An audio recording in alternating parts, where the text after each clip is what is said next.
Ja nemám problémy aj najlepším priateľom vytknúť, hej, čo robíš zle, čo robíš proti právu, hej, proti tomu, hej, na čo si tam postavený, takže to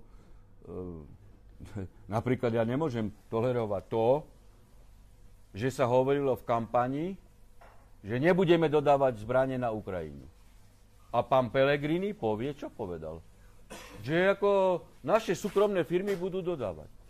Tak ako jak ty môžeš povedať? Však tu je právo, naše vnútroštátne právo zakazuje nielen štátu, ale aj súkromným firmám, pretože súkromná firma, keď chce dodávať do priestoru vojny, tak musí mať licenciu ministerstva zahraničia, čiže štát nesmie dať licenciu slovenskej firme, aby do priestoru, kde sú vojnové konflikty. No tak toto ja nemôžem tolerovať. Darmo je to predseda parlamentu koaličnej zostavy. Veď predsa to je flagrantné porušovanie aj nášho vnútroštátneho práva, nielen našich medzinárodných záväzkov. To len ty, že si predseda parlamentu, a že si súčasťou koaličnej zostavy, ktorú som ja privítal, predsa ma nezbavuje, hej, povinnosti vždy upozorňovať na dodržiavanie práva. Ako? Len preto, že ti to americkí panačikovia nariadia? No tak slúži potom americkým panačikom, lebo my potrebujeme mať dobré bilaterálne vzťahy nielen s Amerikou, ale aj s Ruskom. Určite.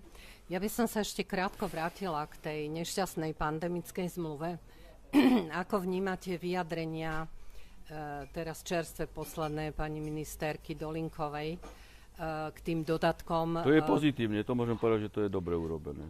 Ale opäť nezdá sa vám, že reagujú na poslednú chvíľu, pretože občanov Slovenskej republiky treba upokojiť, keby ste im vysvetlili tú situáciu okolo tých dodatkov. No, je presne ako hovoríte, veď to mala byť aktivita zo samotného úradu Ministerstva zdravotlivosti. Nie na podklade podnetov. Ale dobre, ale to aspoň je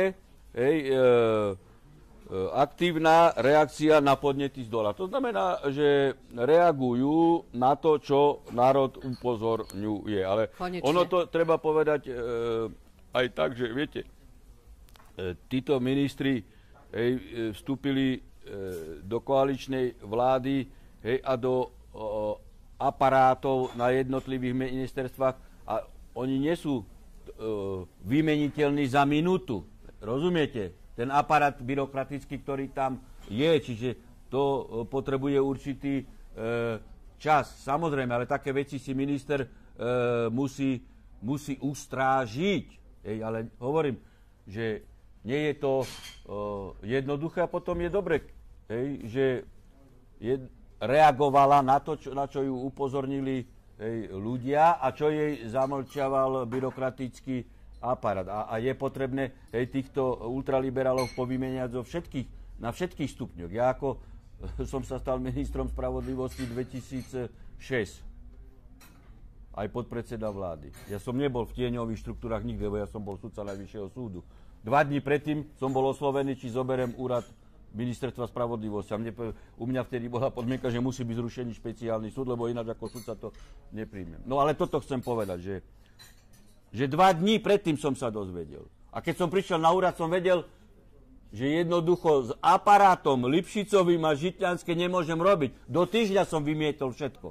Lebo nemôžete robiť s tými, v záujme ktorých je škodiť Slovensku a justície. Veď to boli všetko ľudia mimovládkari, ktorí rozkladali už vtedy justíciu a legislatívu. No tak v tomto smere som predtým ešte, keď si otvorili ten problém, som povedal, že registrujem absolútnu pomalosť týchto krokov, ktoré veď už sú mesiac tam. My ako Slovensko strácame suverenitu, štátnosť. Ja si myslím, že pokiaľ nenastúpi nejaká výrazná osobnosť na čele tohto štátu, zrejme nedopadneme dobre, ale tie naše vízie a perspektívy neznejú dobre, pretože posledné informácie, ktoré prišli z Bruselu, že sa tá eurofederácia dáva dokopy a už sa chystá nová exekutíva a že do budúcnosti nebudú už voľby prezidentov. Prosím, budú... vás. Tuto máte, pán doktor, nech sa páči. Lebo ma vyčerpávate. Tak už budem končiť, aby sa dostali k slovu aj naši milí hostia. Ako vy vnímate ten fakt, že teda už sa nebudú voliť národní prezidenti? No veď aj o tom sú prezidentské voľby. Posledným slovenským prezidentom bol prezident Gašparovič.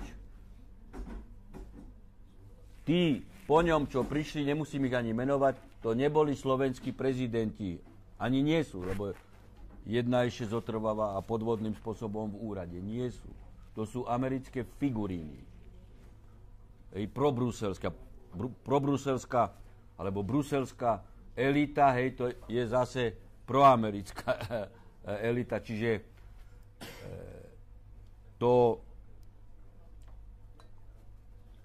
toto zoskupenie nikdy nehájilo štátne a národnoštátne záujmy Slovenska. Správne upozorňujete na to nebezpečenstvo, ale myslím si, že práve prezidentské voľby v tomto smere zohrajú veľa, lebo o čo ide? Aj keď Európsky parlament odsúhlasil návrh na zmenu, lebo je zmluva EU, zmluva o fungovaní EU, Lisabonská zmluva, to je právna architektúra fungovania Európskej únie, v rámci ktorej doteraz platí, že v základných otázkach mimo zákona, mimo rozpočtu vždy platí právo veta, hej? No a toto chcú zlikvidovať, lebo keď platí právo veta, znamená, že je tu suverenita štátu a cez úrad prezidenta alebo predsedu vlády, hej, ktorý v Európskej rade zastupuje, môžete zavetovať ktorúkoľvek otázku. Ja keby som bol v úrade prezidenta, tak okamžite naniesiem, keď tu začali 3 mesiace dozadu kričať, že musíme brať všetkých migrantov, lebo to nám nariadil Brusel. Veď otázku ilegálnej migrácie. Migrant nemá právo bývať, kde chce, to je v rozpore s vnútroštátnym právom, odkiaľ migrant pochádza, aj s našim, aj s európskym právom. Celá zahraničná obranná politika je v rukách členských štátov. Čiže prezident republiky alebo premiér, hej, vyhradí si otázku migrácie do Európskej rady. No a tam ako Slovensko nebude prijímať ani jedného migranta. Zahlasujem proti, koniec, vyriešená otázka. A keď oni, akože iné členské štáty by, alebo táto generalita, bruselská, by povedala, no dobre, tak budete platiť peniaze za neprijatého migranta. Dávam túto otázku do Európskej rady a zahlasujem proti. A ani cent Slovensko nebude platiť a ani nebude mať ani jedného ilegálneho migranta. To je len o tom, ako hlava štátu, alebo premiér, hej, to vždy hovoríme, zastupuje záujmy v Európskej rade. No, tento návrh je teraz taký. Hej. Ono by, neviem, či to sa má niekedy na budúci rok dostať do Európskej rady. Tak ja si myslím, že premiér Fico by nemal zahlasovať, hej, za zrušenie práva veta, hoci niekedy v minulosti 2-3 roky dozadu naša generalita, ešte, nielen 2-3 roky dozadu, ale ešte pred rokom 2000 navrhovala vstup do tvrdého jadra, hej, čo bol zánik práva veta. Ale teraz si myslím, že pán Fico by nemal zahlasovať, hej, za stratu práva veta. Môže sa stať, že Čaputová si atrahuje naspäť právomoc prezidenta ísť do Európskej rady a ona zahlasuje.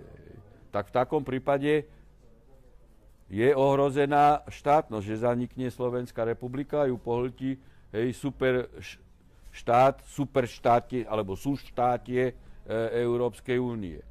Tak z toho pohľadu sú dôležité prezidentské voľby, lebo keby to aj urobila, tak každá zmluva je vypovedateľná. Čiže nový prezident môže vypovedať. Z tohto pohľadu sú mimoriadne dôležité aj teraz sa blížiace prezidentské voľby. Pán doktor, ako vnímate, že Smer a pán Fico sa už nechal počuť, že podporí kandidatúru pána Pellegriniho? Pozrite, ako ja to nejak komentovať nemienim, hej, však pán Pellegrini je známy tým,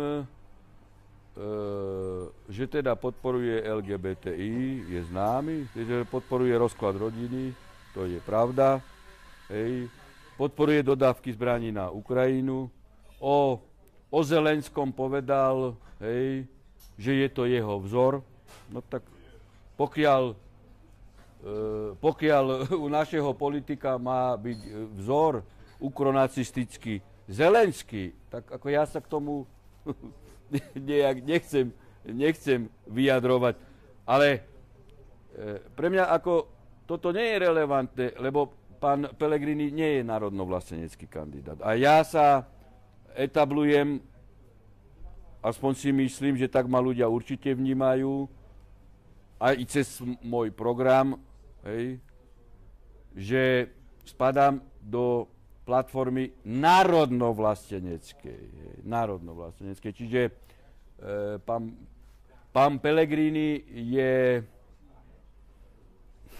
je na platforme ako Korčok.